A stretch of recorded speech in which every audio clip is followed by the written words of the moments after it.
mooy code moral. waaw moral effectivement nga dëgg. waaw si yar ci orma parce que média moomoo ko. déedéet moom moo ko sa kàddu bu xasee ba génn moomoo ko. daf ma fi dal ci gàmmu gi. ma ñëw toog daje ak sëñ Habib si. boroom xam-xam loolu nag. bu jotaay bi jeexee mu ñëw jox ma ñaari loxo dama lay déglu danga ma woon yar ak teggin mais tu imagines am na nu ma doon waxee. bu ko foree dina ma xeeb. wax bu ñaaw moo jekkul ci penc mi. rawatina koo xam ne yéen a amee. mais ngal la wax leen li ngeen di def. le débat doit être positif quoi. débat bi dafa war a kawe. xam nga quand Moustapha Diakhaté il me déçoit parce que dama ko xam depuis ma nekk xale laa ko xam. plusieurs fois. alors à son âge il doit faire dans la production am na âge booy toll tu dois faire preuve de sagesse et d'expérience mais non d'impolitesse. waaw dafa warul daal ci penc bi daal man daal ci gàttal daal sëñ bi. képp ku saaga moo xam. ci Sonko nga Pastef nga bokkoo Pastef ñëpp ay non ñëpp laa tout le monde les gens sont égaux devant la loi on doit avoir le même traitement et loolu li muy wane mooy sagam man ki bokk sama njaboot bi mu yëkkatee kàddu yu ñaaw yi saaga dañoo jël yat bi corriger ko loolu mooy tax ki bokkul sa njaboot danaan yii kii moom comme bàyyiwul njabootam mu ngi leen di yar waxatuma laa keneen loolu il faut servir par l'exemple da nga wax léegi yonent bi sallallahu alayhi wa sallam dañu def charia. dañu def charia tey. waaw ñu am ko xam ni ku am daraja la. ku ko jege sax def lu defut nit yi ñëw di ñaar intervention mu ne leen sama doom ji ma bëgg maanaam doomu xolam gi mu bëgg. Fatima bu ko defoon sax du ci xool dara parce que on dirige par l'exemple et l'exemplarité et je crois que on ne pouvait pas laisser ça passer si on laisse ça passer ça va être une impunité loolu la et puis nañu dimbali surtout médias yi nañu promouvoir xam-xam nañu wane waxtaan ci tolluwaay réew mi. nañu waxtaan ci tolluwaay réew mi mooy tax permettre ñu dugg ci Macky Sall mi nga xamante ni daal nee na moom daal fu mu joxee xam nga man Cheikh Oumar Tall rek Macky mu commencé yëngatu Macky Sall lan la bëgg. Macky Sall lan la bëgg. waaw mais xam nga. jegeel ma sama micro bi sama Sénégal yi. yàlla dafa def. waaw. nit ñi buñ la déggee sax dañuy foog ni da nga ko contre wala dara parce que man du ma contre nit. man ay idée laay xool. man li may xool ci nit ki mooy taxawaay. man li may naw ci nit mooy ay valeur ak ay principe parce que moomee yaakaar naa mbokk la ci man. Macky Sall. waaw et puis tey la neex sax ñu bëri commencé di wax man ba mu tegee tànkam premier jour commencé jàddu koñ ba tey maa ngi moom mosuñu teggante parce que loolu laa gëm. waaw question bi ma laaj Macky Sall lu mu bëgg. man xaw ma lu mu bëgg. wax na ko keroog junj na ko émission bi mu def nu benn extrait bu muy wax waxu Nations Unies. waaw bi mu ko waxee dama ree parce que Macky Sall dafa nekk ci benn opération de charme fi mu toll nii. opération de charme. oui Macky Sall dafa bëgg redorer son image Macky Sall dafa bëgg defaraat image am te image boobu yëpp Macky dafa nekkoon ci ñoo xam ni dafa am ay lobby au niveau international mu am un agenda ñooñu tey ñoo ko bëgg a rétablir au niveau de l'opinion internationale comprendre nga baax fi may waxee. baax a baax. parce que munoo ñëw di am benn taxawaay bi xam nga soo waxee sax nit ñi foog ni dara mais en toute objectivité nañu waxante dëgg. nañu waxante dëgg. Macky Sall li mu am ci Sénégal amul nit ku fi yeewu Sénégal mos fee politique am ko. lu ko yàlla defal ci réew mi. non déggoo li ma la wax Blaise Diagne lan la amoon député. Lamine Gueye lan la amoon président Lamine Gueye président assemblée la am. Abdou Diouf parcours am lan la. sous-préfet préfet. gouverneur ministre du plan premier ministre président Ablaye Wade li mu jàng ci àdduna lan la fi am. benn titre la fi dégg Ablaye ñaar la fi am député démissionné beneen bi lan la président mais xam nga Macky Sall lan la ko Sénégal defal. waaw. Macky chef de quartier rek la fi déggul. Macky nekk na maire de Fatick. amul courant. Macky nekk na. waaw. député. Macky nekk na président assemblée nationale. Macky nekk na ministre de l'énergie et des mines. l'intérieur jiite na ko. remplacé. premier poste ministre am laa lay wax de dafa nekk DG Petrosen. waaw. maanaam bi Ablaye Wade di ñëw Macky bokkul woon ci ñi nga xam ne ñoo nekk si kawam parce que Macky Ousmane Masseck Ndiaye sax moo nekkoon son parrain. waaw. Macky Sall nekk Petrosen ñëw lobbying ñu def ko DG Petrosen. premier gouvernement Ablaye Wade mooy bi ñoom kii nekkoon Moustapha Niasse nekkoon premier ministre. Landing Savané bi Macky nekkoon ca parteem. waaw. Macky foofu la commencé AJ/PADS. Macky ñëw nekk ministre de l'énergie jóge ministre de l'énergie ñu def ko ministre des collectivités territoriales. mu ngi bëri di. mine énergie hydraulique. Macky jóge fa. waaw. nekk ministre de l'intérieur. Macky jóge fa nekk premier de ministre. Macky jóge fa nekk président assemblée nationale. Macky jóge fa nekk président nekkaat président. donc la question c'est qu'est-ce qui fait courir Macky Sall léegi nag. man dama tooloon benn jamono ma ne leen nit ki am na lu la yàlla di jagleel ba pare. waaw. la coon seek wooyoon loo ay njëkkee woo ko te doo ko mujjee na nga fexe na sa ay bi rafet. léegi Macky est-ce que ayam nice na gaañ. je vais te dire Macky c'était la pression. l'oppression. la pression l'oppression. persécution. emprisonnement systématique. bari na di. oui daf ko def moo tax. d'accord. ba li ma ko mënul baal lenn dong la. mooy lan. dafa mujjee puso bi mu pare réeralu ko da koo damm ba dafa fekk ñu am état de droit. xam nga injustice yi Macky teg Sénégal moo bëri. mais pourtant Macky ñi ngi wax ci moom quoi mais interview ngay sentir est-ce que fàttu sax Sénégal. grand à l'aise si. waaw bu di reetaan di ma ne loolu day communiquer rek dafa doon communiquer pour wane ni dara xewul naa ñëw ci yow. li ma la wax ni dafa am solo grand parce que damay xam nga wax day dem te man li may wax lu ma gëm la. ñëwal. Macky Sall Karim Wade Macky Sall dès l'instant que moom mooy ambition politique ñu ñaf ko ci kaso bi. j'espère que ñaf du saaga saaga la. déedéet.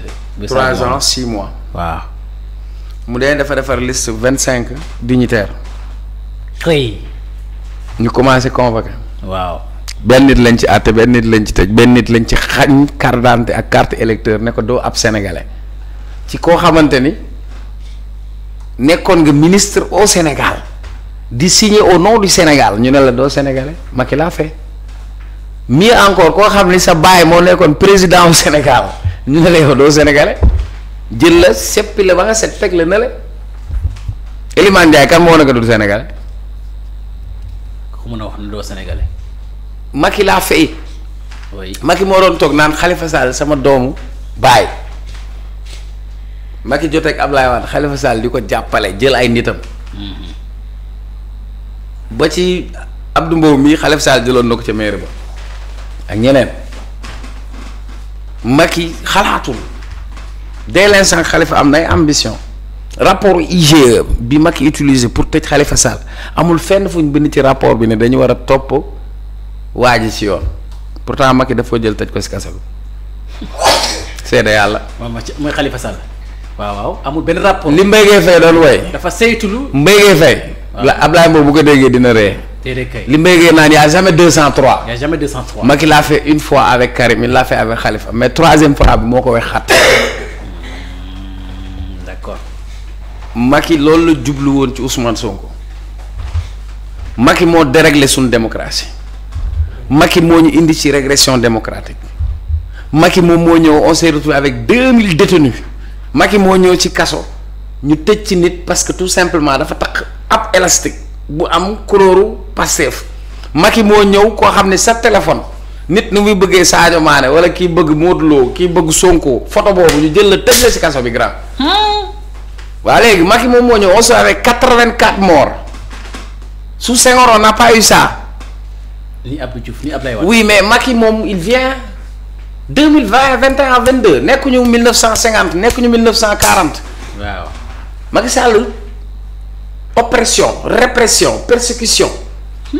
des crimes ñu rey ay nit boom leen deret tuuru. waa grand ce Macky Sall il fait comme si de rien n'était. waaw léegi. il se permet. man pour man sax c'est de la petitesse. billaay wallaay. non Macky noblesse amu ko c'est de la petitesse xam nga la mooy petitesse. dama petitesse. Abdou Diouf dafa bind téere mu ne. je n'ai jamais voulu faire de l'ombre à mon successeur. Abdou Diouf barki dem la feete 90 ans kenn yëgul. moonte de ci réew mi la juddoo de.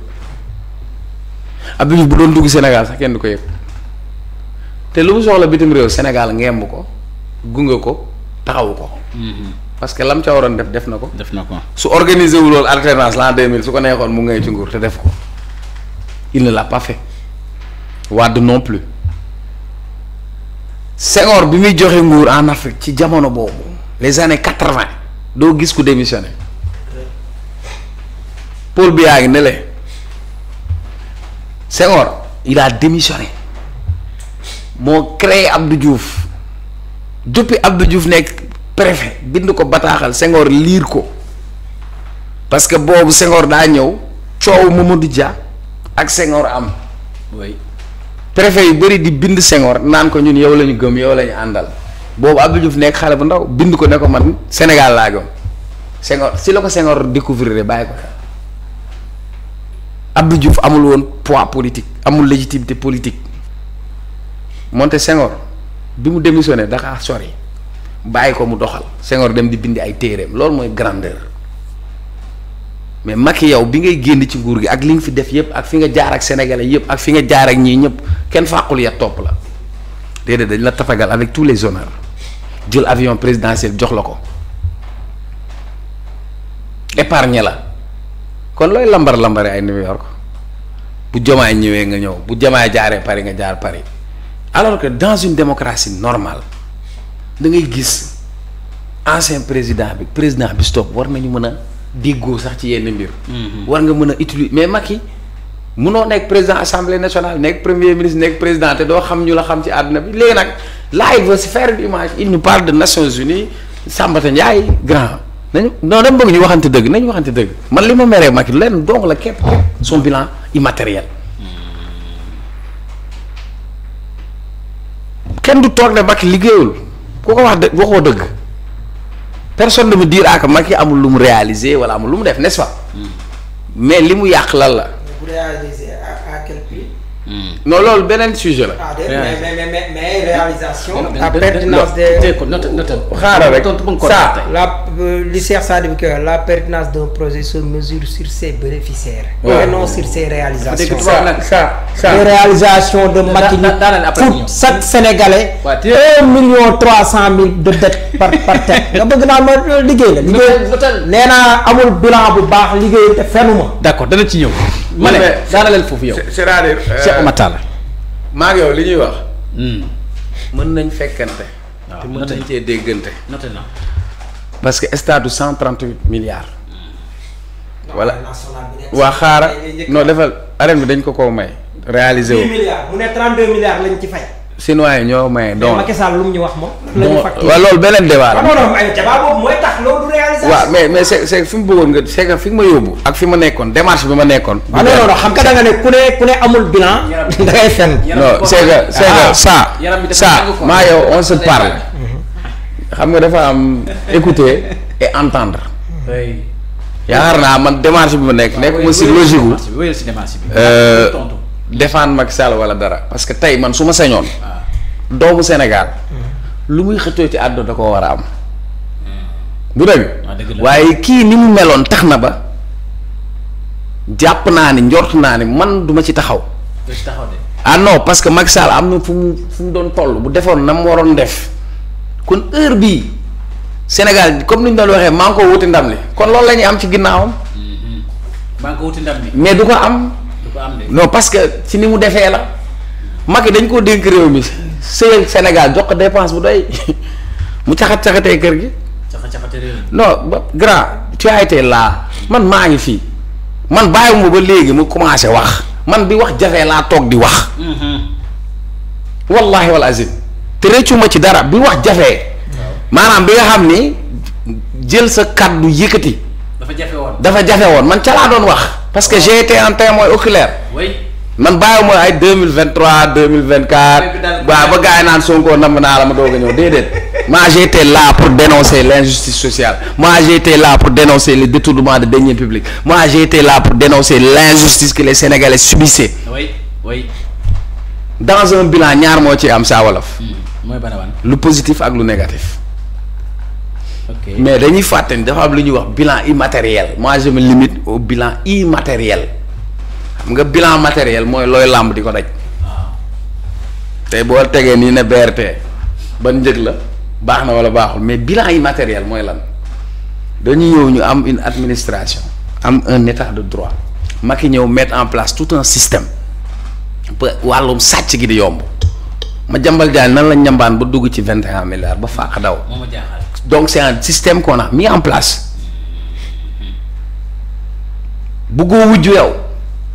yaa bëgg a nekk roi des arènes mais yaaw jaal nga bëgg a bëréer yaay tànn ku la neex Sénégal xam nga ñaata élection présidentielle lañ def xam nga bii passé xam nga moo nekkoon ñaata 13e élection présidentielle benn yoon lañ ci toxal jour bi ñu ci toxal ñetti bakkan a faatu kenn ki faatu sama koñ la dëkk Pikine Redis donc avec tout ça Macky se permet naan ñu ay pilon pam moom bi mu fi nekkee yan pam lañ doon dégg pan nit ñi di dee jàmbaar Macky bët bu rusul toj Sénégal desul la dara il est sorti par la porte mais il veut entrer par la fenêtre te xaju fa parce qu'on lui a tout donné ce pays lui a tout donné mais il nous a arraché des vies on lui a tout donné mais il nous a arraché des vies et pour ça moi je lui pardonne pas ça. J'ai pas de problème avec Macky Sall billahi wallahi j'ai pas de problème avec la personne de Macky Sall mais j'ai un problème avec sa gouvernance nee na moom ci wax ji mel ne transition bu paisible de le pouvoir bi ndànk ci jàmm dara du c'est pas vrai loolu mooy waxul dëgg loolu moo nekkoon non c'est pas vrai c'était une transition paisible une transition avec 84 morts 2000 prisonniers loolu mooy paisible xam nga luy paisible lan mooy on parle français maintenant. paisible mooy non defal daan non je parle français. jàmm kii après dina ma dimbali transition. mooy. lu jóge fii di ñëw mooy maanaam. weccooy maanaam lenge bi jóge nguur gi jóge ci say loxo war a dem ci beneen loxo. jamono boobu dafa am benn baat bu ma doon wax. mooy ban Cheikh Ahmadou Bamba Khadimul Moustapha dafa bindoon Samba Lawbe Fall. ah. bi mu bindee Samba Lawbe. mu ne ko nguur gi tàbbi ci say loxo ci ay loxo la jóge te bu jógee ci say loxo ci yeneeni loxo lay tàbbi pourtant Ablaye Wade il avait tous les moyens Ablaye da ko ëpp xel ëpp ko xalaat ëpp ko fit dàq ko politique ëppoon ko mbooloo mais bi dem jotee bàyyi na ko yépp mais Macky yow pour mu génn Sénégal 3e mandat bi la njëkk a teg lan moo tax Macky dugal fii 3e mandat Amadou Ba bi dafa dem ba xam ni cóol na Macky bu amoon lu ko gënal mu ngi fii riigu lu taxoon mu bëgg a riigu parce que yi mu defoon sous le coude.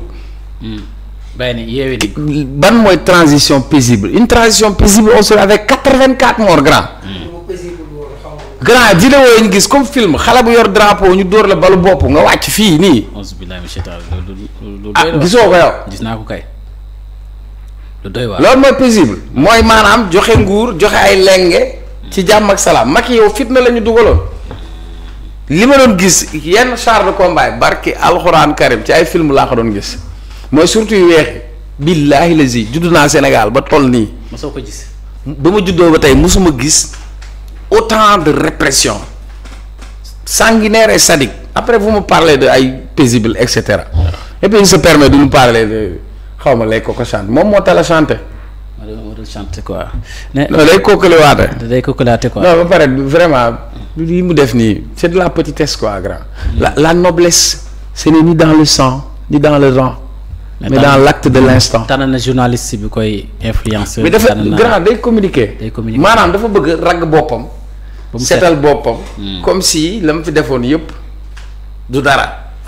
léegi wut ay nit ñu koy communiquer loolu mais sénégalais doofuñu les sénégalais ne sont pas amnésiques moo tax su ma gisee. ñenn ñi naan waaw c'est-à-dire lii yow këram biir bi mu fi bindee Sénégal au cœur laa lay waxul dëgg.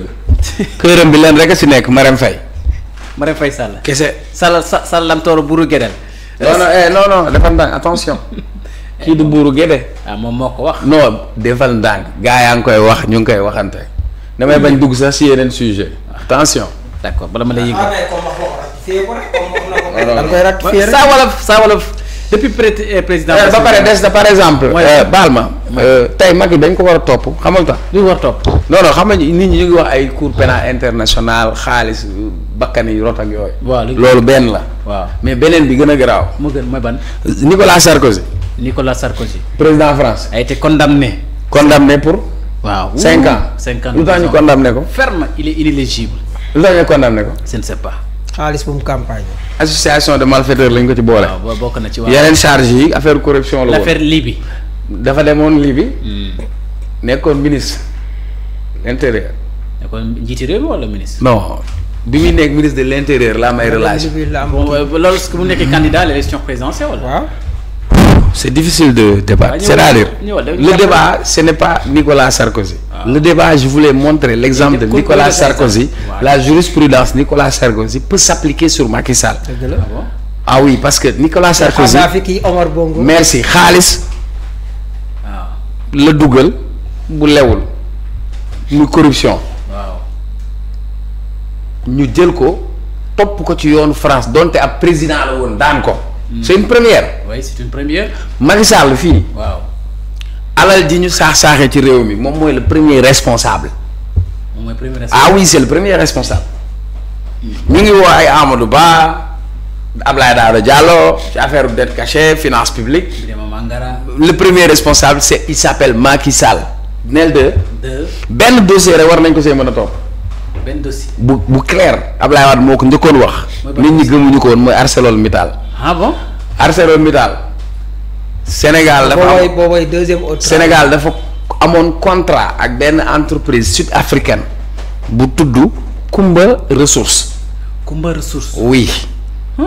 quand Wade est venu mu xool intérêt Sénégal lan la am une entreprise indienne ArcelorMittal boo xamante ni au niveau international tout ce qui est métal lay liggéey Abdoulaye Wade di signé ak ñoom état du Sénégal ñu ne du ñëw rek jël fer bi mais day defar foofu université des mines dañ ko fa war a tabax pour que ñi dëkk foofu zone boobu ñu leen di jàngal affaire mine ñu mën a am ay ingénieur géologue yu ñuy former neel benn yamuñu si ñu ne dañuy defar train bi raay bi.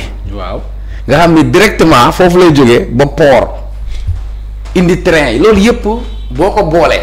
ñu signé ak ArcelorMittal mais ArcelorMittal li mu warloo woon ak Sénégal defu ko. te de kay. gouvernement Abdoulaye Wade yaa may dégg. waaw may dégg bu baax. yóbbu ko si yoon ñu dem au niveau international 2011 ñu àtte daal di daan ArcelorMittal ne ko dafa am manque à gagner boo amee Sénégal kon da ngay fay Sénégal 2500 milliards daan ko ArcelorMittal pour mu fay Sénégal 2500 milliards il se trouve que avocat wu ArcelorMittal ak Macky Sall am nañ ay relation bi Macky Sall faloo ñu bëgg a def négociation boobu ne léegi ArcelorMittal au lieu mu joxe 2500 milliards na joxe à peu près 70 milliards boobu ki nekkoon agence judiciaire de l'État Aïssa Gassama di doom ci turandoo Macky dafa bañ bi mu bañee dañ ko tëbal neel benn ñu jéggi ñëpp dem signé loo ko looloo taxoon fan yee nga dégg ñu woo Aly Ngouille Ndiaye. Aly Ngouille Ndiaye déglu nañ ko. waaw non dama lay wax lan mooy le nœud du problème sénégalais dañuy dégg mais duñu xam donc le Sénégal a perdu presque 2400 milliards dans cette affaire. après des gens toog mel ni dara xewul ñu bëgg fi riiti xalamal Macky muy wee naan lee ko sant. lee ko sant Saa Wolof président Bassirou Diomaye Diakhar Faye ba mu prêter serment ba léegi dans ce pays indi falsification des chiffres maquillage